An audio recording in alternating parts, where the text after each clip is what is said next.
Good morning student.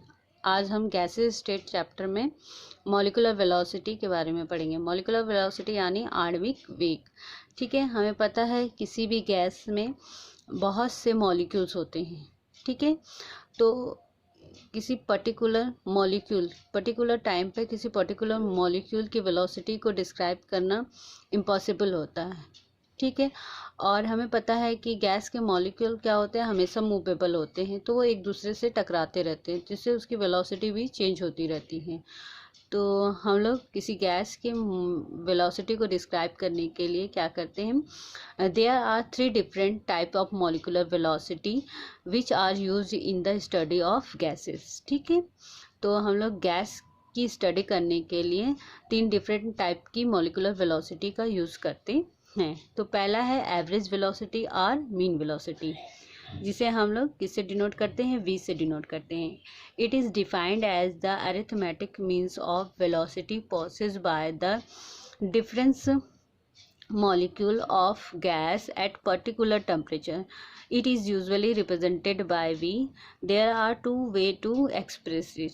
ठीक है, यानी किसी पर्टिकुलर टेम्परेचर पर किसी गैस की वेलोसिटी को स्टडी करने के लिए हम लोग किसी एक पर्टिकुलर टेम्परेचर पे करते हैं। क्यों?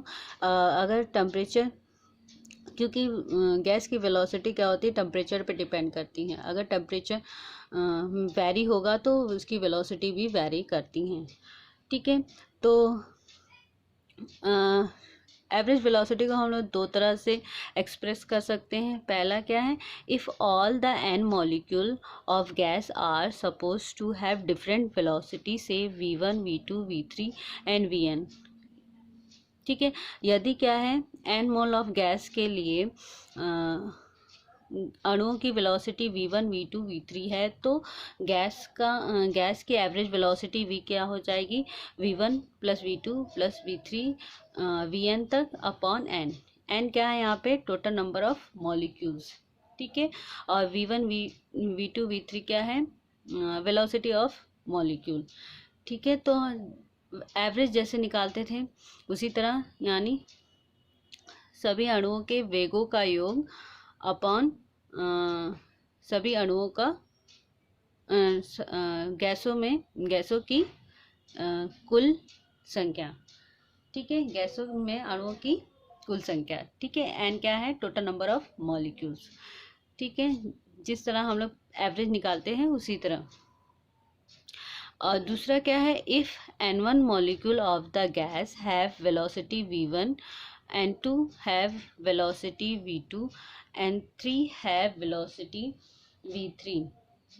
ठीक है, यदि गैस में n1 अणुओं का वेग v1 है और n2 अणुओं का वेग v2 है, इसी तरह n3 अणुओं का वेग v3 सेंटीमीटर पर सेकेंड है, तो गैस की एवरेज वेलोसिटी हो जाएगी n1 v1 plus n2 v2 n3 plus n3 v3 upon n1 plus n2 plus n3।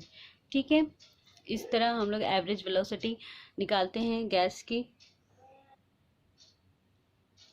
By using Maxwell distribution law equation it can be derive mathematically that. ठीक है, Maxwell distribution law का use करके average velocity को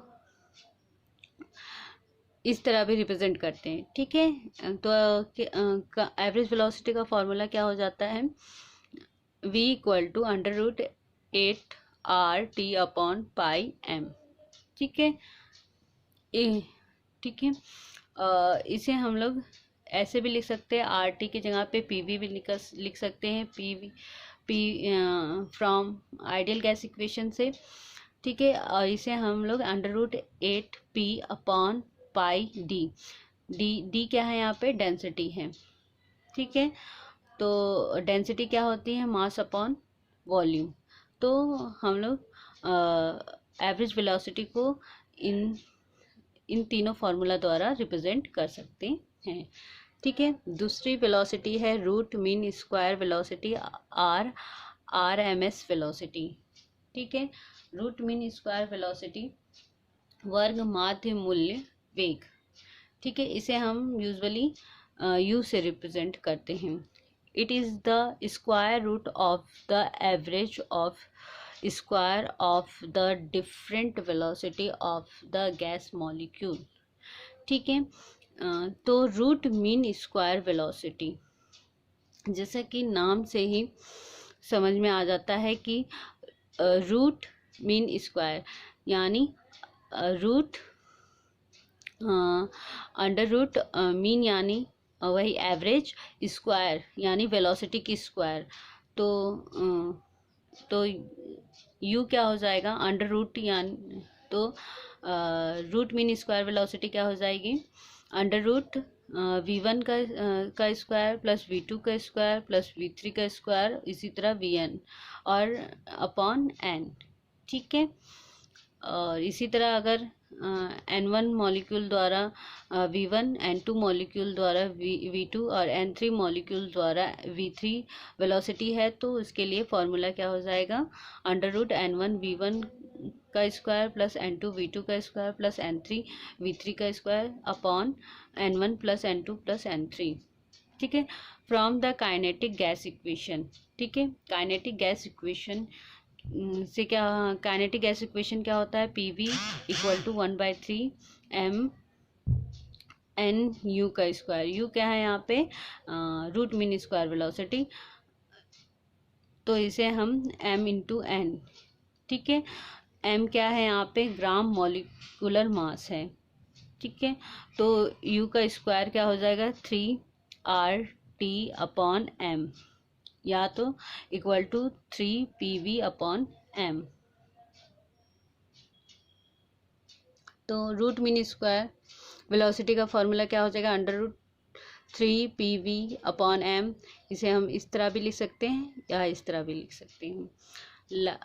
third velocity है most probable velocity, इसे हम alpha से denote करते हैं, इसे हम प्रायिकतम वेग कहते हैं। ठीक है, at a particular temperature is the velocity possessed by the maximum fraction of the total number of molecule at that temperature।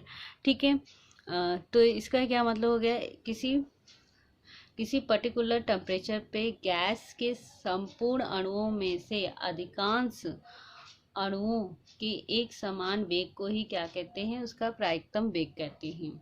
ठीक है, इसे अल्फा से डिनोट करते हैं। ठीक है, और प्रायिकतम वेग अल्फा इक्वल टू क्या होता है under root 2RT upon m equal to under root 2PV upon m under root 2P upon D। ठीक है, relationship between alpha most probable velocity, average velocity and root mean square velocity. तो इन तीनों में क्या रिलेशनशिप है, तो इन तीनों का रेशियो लेते हैं और रेशियो ये आता है, तो यानी रूट मीन स्क्वायर वेलोसिटी सबसे ज़्यादा होती है, उसके बाद एवरेज वेलोसिटी और उसके बाद most probable velocity.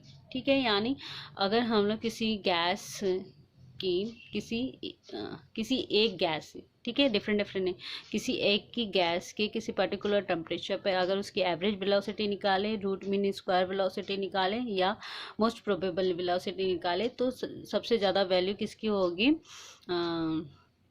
Root mean square velocity की वैल्यू सबसे ज़्यादा होगी, इसके बाद एवरेज वेलोसिटी की, इसके बाद मोस्ट प्रोबेबल वेलोसिटी। ठीक है, तो थैंक यू।